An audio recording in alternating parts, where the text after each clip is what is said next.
Ne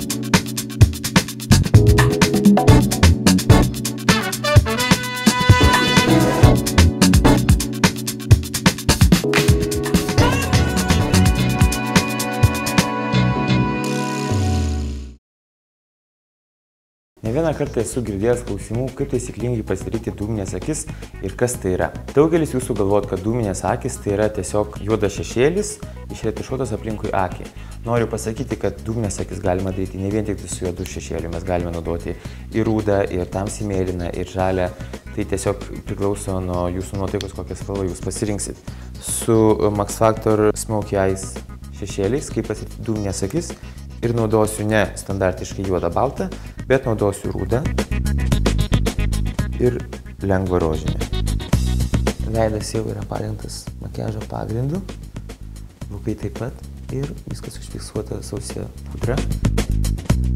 Ir ant užmerkto voko brėžim šešėlį, kurį neužilgo išretušuosim. Retušuot galima keliais būdais, galima retušuoti tiesiog ranka pirštu.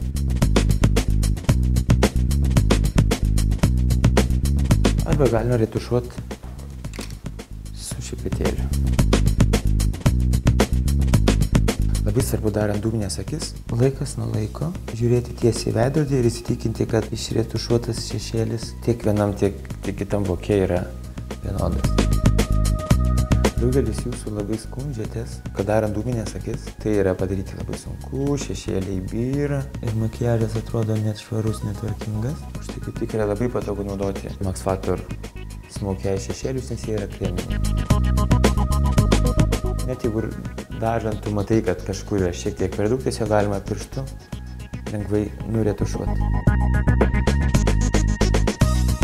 Tie akių šešėliai yra nuostabūs dėl to, kad dūminės akis galima daryti vien tik su jais, o jeigu jūs norite gauti ryškesnį akcentą, jūs galite dar papildomai naudoti ir sausus akių šešėlius.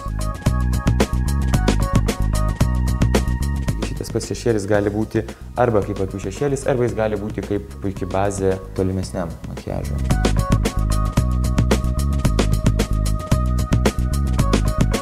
Taigi, jeigu jums yra sunku pasidaryti dūminės akis su biriais šešėliais, jūs galite kaip pagrindą naudoti šiuos Max Factor šešėlius, turėsim ryškesnį, stipresnį efektą.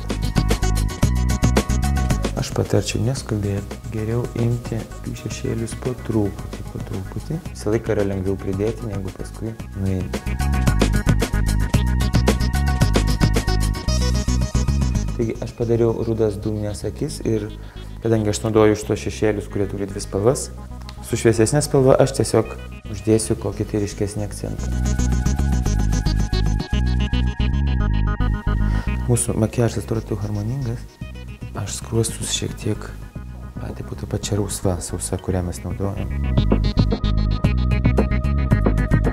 Lengvai pašakoju antakius. Man patinka, kada yra ryškios akys, o antakiai nėra labai smarkiai ryškinami. Todėl aš antakius palieku natūraliai. Duodu Laurai tušą, kad jį pasidažytų blakstienas.